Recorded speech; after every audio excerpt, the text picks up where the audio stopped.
말씀은 야고보서 말씀을 함께 나눌 텐데요. 여러분 봉독할 때 봉독이 1에서 5장이라고 했더니 되게 놀라셨죠. 1에서 5장을 다 읽어야 되나? 예. 오늘 특별히 야고보서 리뷰를 좀 하려고 합니다. 지난주까지 이제 야고보서 5장 말씀을 잘 마쳤고요. 그동안 야고보서 말씀을 우리가 함께 살펴봤는데 제가 쭉 찾아보니까 6월 첫째 주부터 야고보서 말씀을 함께 여러분과 함께 나눴더라고요. 그래서 총 9번에 걸쳐서 말씀을 전했고요. 오늘까지 합치면 10번에 걸쳐서 야고보서 말씀을 함께 나누게 됩니다. 혹시 야고보서 말씀의 전체 주제가 뭔지 아세요? 혹시 여러분? 뭔지 아실까요? 야고보서 전체 주제가 뭘 것 같아요? 야고보서 전체 주제는 이제 온전함의 추구. 그러니까 오늘 말씀의 제목처럼 온전함을 향하여, 그러니까 이제 성숙을 향하여 하니 이런 식으로 이제 바꿔서 말씀드릴 수가 있습니다. 전체 주제가 그렇다 보니까 우리의 분노를 유발하는 그런 본문들이 제법 있습니다. 그죠? 우리는 성숙하지 못한데 성숙하라고 이제 요청하기 때문에 그런 말씀들 자체가 뭔가 우리의 본성과 어울리지 않고 우리의 관성을 뒤집는 그런 말씀을 전하다 보니까 이게 이제 어쩌란 말인가 이런 마음이 우리 가운데서 이렇게 울컥울컥 이렇게 올라오는 것들을 느끼게 되죠. 그런 차원에서 다시 복습하고 환기하는 그러한 우리를 열받게 했던 말씀들을 함께 좀 같이 봉독하면 좋을 것 같아요. 예, 띄워주실래요? 예, 같이 한번 읽어봅시다. 우리를 열받게 했던 말씀들 함께 읽겠습니다. 시작. 여러 가지 시험을 만나거든 온전히 기쁘게 여기라. 듣기는 속히하고 말하기는 더디하며 성내기도 더디하라. 사람을 외모로 취하지 말라. 말에 실수가 없으면 곧 온전한 사람이라. 넘겨주시죠. 너희 마음속에 독한 시기와 다툼이 있으면 자랑하지 말라. 형제를 비방하는 자나 형제를 판단하는 자는 곧 율법을 비방하고 율법을 판단하는 것이라. 형제들아 길이 참으라. 형제들아 서로 원망하지 말라. 예. 여러분 이 말씀들이 참 좋은 말씀들인데 이 말씀들 우리의 삶 가운데서 정말 이렇게 실천해 간다고 할 때 이것이 얼마나 어려운 것인지 우리가 사실 경험하게 되는 것이죠. 예. 어쩌면 우리 일상 가운데서 이 말씀들 이 중에서 우리가 읽었던 한 구절의 말씀이라도 그것을 담아내려고 한다면 정말 많은 내공이 필요하겠다 싶습니다. 예. 이 말씀들을 순종하려고 씨름한 사람들이라면 마음의 수련이 참 많이 필요한 그러한 구절들이라는 것이죠.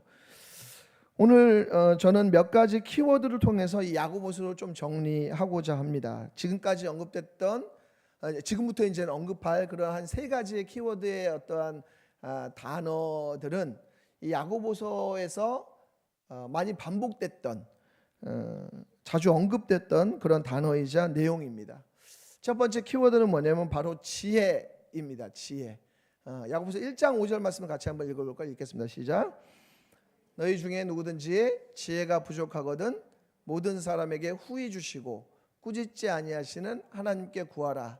그리하면 주시리라. 이어서 읽겠습니다. 너희 중에 지혜와 총명이 있는 자가 누구냐? 그는 선행으로 말미암아 지혜의 온유함으로 그 행함을 보일지니라 라고 말씀하고 있습니다. 야고보 이 저자는 야고보는 혹시 저자가 야고보가 어떤 사람인지 아시나요 혹시 여러분? 예수님의 제자 야고보다 1번, 예수님의 동생 야고보다 2번. 예, 뭘까요? 2번이죠, 그죠? 예수님의 동생 야고보입니다. 저자가. 예, 이 야고보가 강조하는데 뭘 많이 강조하냐면 지혜를 많이 얘기해요. 지혜를. 근데 그 지혜를 강조하는 거는 야고보뿐만이 아니라 성경에서는 지혜를 많이 강조하죠. 제가 지난번에도 언급드렸지만 지식과 지혜는 차이가 있죠. 지식은 분석하는 거라면 지혜는 종합하는 것이다 라고 말씀을 드렸습니다. 그래서 지혜는 지식을 활용해서 삶 전체에 적용하는 것이 지혜라는 거죠. 그래서 사실은 지식이 많은 것보다도 더 중요한 것은 지혜로운 사람이 되는 것입니다. 근데 이 야고보서를 흔히 말해서 어떻게 표현하냐면 신약의 잠언이라고 얘기합니다. 신약의 잠언. 근데 잠언에서 지혜가 참 많이 등장하는 거 아시죠? 잠언에 지혜가 참 많이 등장합니다. 지혜를 의인화하기도 하고 그러는데 잠언에서 잠언 9장 10절에서 이런 말씀이 있어요. 함께 읽겠습니다. 시작. 여호와를 경외하는 것이 지혜의 근본이다라고 말씀합니다. 예. 그러니까 지혜는 지혜의 근본, 지혜의 뿌리가 어디에 있냐면 바로 하나님을 경외하는 것이다라는 거죠. 하나님을 경외하는 것. 그러니까 우리가 지혜라고 한다 그랬을 때 지혜는 하나님과 관련됩니다. 그래서 사실 지혜라는 표현이 없지만 야고보서 4장 8절에도 하나님을 가까이 하라 그러잖아요. 하나님께 복종하라 그러고 하나님께 순복하라 그러거든요. 그러니까 그런 어떤 것들이 사실은 지혜를 설명해 주고 있는 그러한 구절이라고 볼 수가 있습니다. 예. 여러분 사람 보면 어떤 사람들 보면 이렇게 겉으로는 되게 똑똑해 보이는 사람인데 지혜롭지 않은 사람이 있고 겉으로는 약간 좀 이렇게 스마트하지 않은 것 같은데 되게 지혜로운 사람이 있거든요. 그죠? 있습니다. 보면은. 근데 이 시대는 뭘 많이 강조해요? 되게 똑똑한 사람이죠. 스마트한. 그래서 스마트라는 표현들 참 많이 붙여. 여러 가지 표현에 있어서 기업에서든지 뭐 광고할 때도 그렇고 그런 것들을 많이 추구하는 것 같아요. 그래서 핸드폰이나 이런 것들 보면 뭐 포털을 통해서 어떤 정보를 얻고 어떤 지식들은 많아지는 것 같은데 실제로 어떤 지혜로운 사람을 만난다는 게 참 쉽지가 않고 우리 스스로도 그렇게 되는 게 어려운 것들을 보게 됩니다. 그러나 예수님께서도 말씀하셨듯이 너희들이 뭐라고 얘기합니까? 뱀처럼 지혜롭고 비둘기처럼 순결하라 그렇게 얘기합니다. 우리가 살아가면서 지혜가 얼마나 많이 필요한지 몰라요. 업무를 보는 것에 있어서도 그렇고요. 관계를 맺어가는 데 있어서도 사람을 분별하고 선택하는 데 있어서도 지혜가 얼마나 중요하고 필요한 일인지 모릅니다. 그러나 우리는 지혜를 따라 살기보다는 내 욕망에 따라 내 경험의 관상에 따라 혹은 내 편의대로 살아가기 쉬운 그러한 존재들이라는 것입니다. 반대로 지혜를 따라 살아갈 때 우리는 우리 자신을 잘 보호하고 타인을 세우고 공동체를 평안하게 만들어가는 것들을 경험하게 됩니다. 그런데 이러한 지혜를 얻기 위해서 야고보 저자는 뭐라고 얘기하냐면 1장 5절에 하나님께 나아가 구해라 그렇게 얘기합니다. 여러분 기도라는 것이 하나님과의 만남이라고 할 때 하나님을 가까이 하는 것이죠. 이건 여러분이 하면 기도를 해서 어떤 경험들을 신앙은 어떤 일종의 경험인데 기도를 통해서 지혜를 얻을 때가 많아요. 사실 아마 이렇게 경험해 보신 분들은 아실 거예요. 기도를 통해서 우리가 하나님을 가까이 하면서 지혜를 얻을 때가 많아요. 특별히 야고보서가 쓰여진 배경은 어떤 배경입니까? 시련이 많았던 환경들이 있잖아요. 믿음의 시련이. 그런 시련이 많았던 환경 속에서 너희가 하나님께 구해라. 지혜를 구해라. 그렇게 말씀하고 있는 것입니다. 그것이 야고보서 전체에 걸쳐서 등장하는 첫 번째 키워드고요. 두 번째 키워드는 행함입니다. 행함. 두 번째 키워드는 행함이에요. 야고보서는 특별히 우리가 함께 봉독했던 그 말씀처럼 행함에 대해서 참 많이 강조합니다. 왜 그랬을까요? 이 야고보서의 수신자들은 디아스포라 성도들이었어요. 근데 그 디아스포라 성도들은 주로 어디에서 살았습니까? 헬라권에서 살았어요. 헬라권은 어떤 것들을 중시해요? 지식을 많이 강조했어요. 지식을. 그러니까 히브리적 알은 행함과 지식이 같이 합쳐지는 거잖아요. 근데 헬라적 알은 어떤 거예요? 지식적인 알이에요. 지식적인 알이에요. 근데 우리는 많이 그런 부분에서 속고 있죠. 그것이 야고보서 1장 22절에 나옵니다. 함께 읽겠습니다. 시작. 너희는 말씀을 행하는 자가 되고 듣기만 하여 자기를 속이는 자가 되지 말라라고 말씀하고 있습니다. 저는 저 말이 너무나 맞는 말 같아요. 우리는 내가 들으면은 내가 알고 있구나라고 생각해요. 나는 그런 사람이라고 생각해요. 이미 어떤 주제에 대해서 책을 읽거나 어떤 정보를 얻으면. 근데 실제로 나의 삶은 안 바뀌어. 나의 삶은 안 바뀌어. 그렇죠? 그러면 그것은 진정한 의미에서 알미 아니고 우리 스스로 속이는 자가 된다는 거죠. 우리 스스로 속이는 자가 된다는 것입니다. 그렇죠? 너무나 맞는 말이 아닐 수가 없습니다. 그런데 특별히 이 야고보 저자가 말하는 행함은 어떤 행함일까요? 여러분, 야고보 저자가 말하는 행함에 대해서 참 많이 강조하거든요. 어떤 행함일까요? 이 야고보 저자가 말하는 행함은 사랑과 자비의 행함입니다.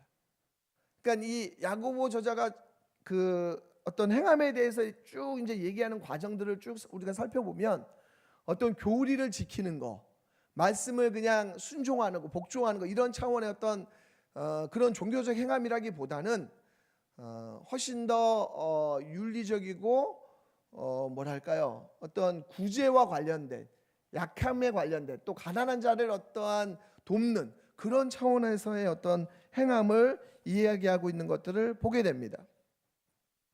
뿐만 아니라 이 야고보 저자가 얘기하는 이 행함이라는 것은 형제 사랑에 대한 얘기를 많이 해요.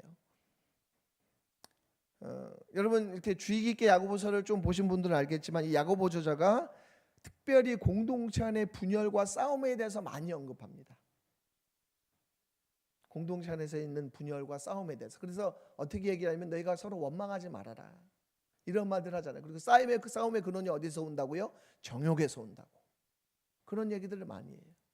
그러니까 이 야고보 저자가 얘기하는 것은 그런 것을 벗어나서 너희가 정말 사랑하는 관계로 화평으로 심어 의의 열매를 맺을 것에 대해서, 그리고 그것이 바로 하늘의 지혜임을 말씀하고 있습니다. 그리고 그렇게 행하는 것이 바로 진정한 믿음임을 야고보 저자가 이야기하고 있다라는 것이죠. 그래서 여기서 야고보서에서 이 말하는 그 행함이라는 것은 어떠한 자기를 드러내, 자기에 갇혀서 우리가 이제 그렇게 행할 수 있잖아요. 은사를 행함을 통해서 자기를 자랑하고 이렇게 할 수 있는 그런 행함을 얘기하는 것이 아니라 겸손하게 사람들을 돕고 그들을 채워가는 그러한 행함에 대해서 말씀하는 것들을 보게 됩니다. 그리고 마지막으로 등장하는 이 세 번째 키워드는 뭐냐면 바로 인내와 기도예요. 야고보 저자가 참 이 야고보서에서 많이 얘기하는 것 자체가 인내와 기도죠. 아까 전에 말씀드렸듯이 야고보서를 둘러싸고 있는 배경 자체가 어떤 배경이었냐면 바로 시련이 많았던, 고난이 많았던 그러한 시기였습니다. 그래서 인내에 대해서 특별히 많이 강조하죠. 우리 야고보서 1장 3절과 4절 함께 같이 읽도록 하겠습니다. 읽겠습니다. 시작. 믿음의 시련이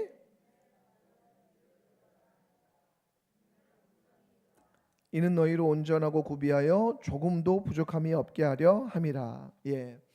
아까 전에 제가 이 야고보서의 전체 주제가 뭐라고 말씀드렸냐면 온전함의 추구, 온전함을 향하여라고 했어요. 근데 뭐가 온전케 한다고요? 인내가 온전케 한다라는 것입니다. 그죠? 인내가 온전케 한다라는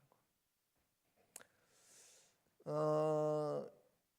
모르겠어요. 이렇게 저도 이렇게 보면은 그냥 이렇게 논리로서 뭔가를 이렇게 만들어갈 수 있고 노력하면 될 것 같은데 어느 순간엔 그런 것도 다 안 돼.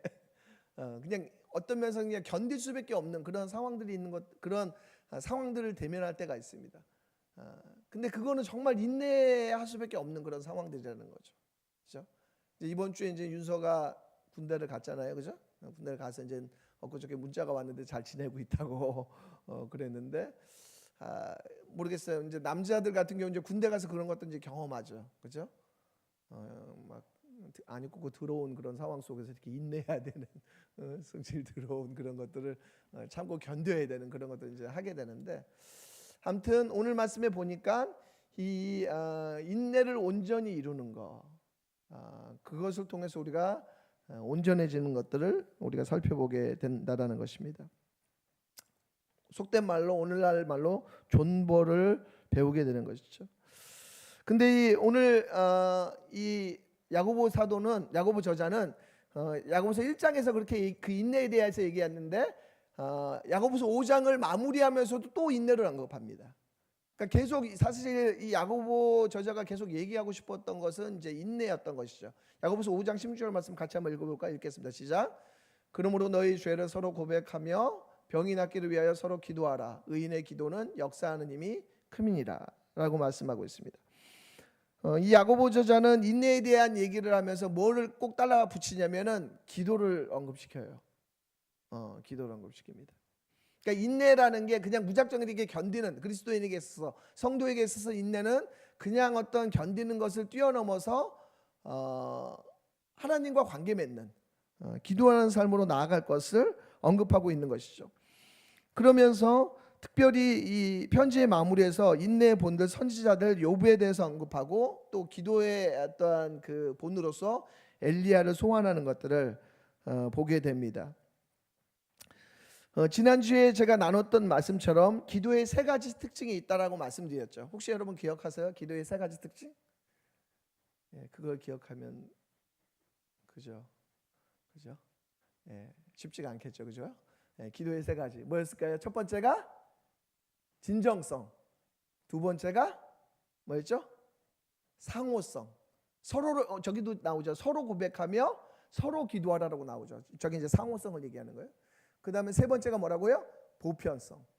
엘리야처럼 우리의 기도도 하나님 앞에 응답받는다. 그 보편성에 대한 얘기를 하죠.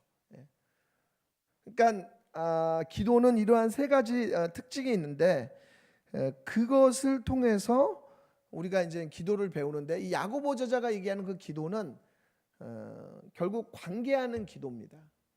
그래서 이따가 제가 이제 기도의 시간에 여러분 한 2씩 같이 이렇게 서로 저 5장 16절 말씀에 기초해서 우리가 좀 같이 기도해 보면 좋을 것 같아요. 서로의 죄를 고백하고 서로의 필요를 서로 고백하면서 함께 기도하는 시간을 가지면 좋을 것 같아요. 근데 야고보 저자는 그 기도를 강조하고 있는 것이죠. 저것을 통해서 타인을 위한 기도를 통해서 우리가 우리 자신이 세워지고 또 공동체가 세워진다라는 것들을 우리는 실제로 경험하게 됩니다. 정리해 보자면 오늘 말씀의 제목 온전함을 향하여라 그랬을 때 우리는 어떻게 온전해질 수 있느냐라 그럴 때 첫째는 지혜입니다. 지혜. 지혜로운 자가 되는 게 굉장히 중요해요. 여러분 지식은 많은데 지혜가 부족하면 그 지식을 가지고 우리는 얼마든지 영악해지고 또 우리의 유익을 위해서 아주 이기적인 그런 사람이 될 수 있는 것이죠. 그런 측면에서 지혜의 근본인 하나님을 경외하는 것, 그 지혜를 얻는 자가 되어야 될 것입니다. 두 번째는 바로 행함이죠. 행함. 이 행함은 자비와 사랑의 실천이 바로 으로서의 어떤 행함이라고 말씀을 드렸습니다. 자기의 자랑을 행하는 거나 자기의 의를 드러내는 행함이 아니라 이웃을 위한 긍휼의 실천으로서의 행함이라는 것이죠. 마지막으로 인내와 기도를 통해서 우리는 온전해집니다. 시련과 시험 앞에서 인내는 우리를 온전한 사람으로 빚어간다라는 것이죠. 그리고 그것이 바로 하나님의 섭리와 계획일 수 있다라는 것입니다. 우리의 삶 가운데서 이 세 가지를 지속적으로 연습해 갈 때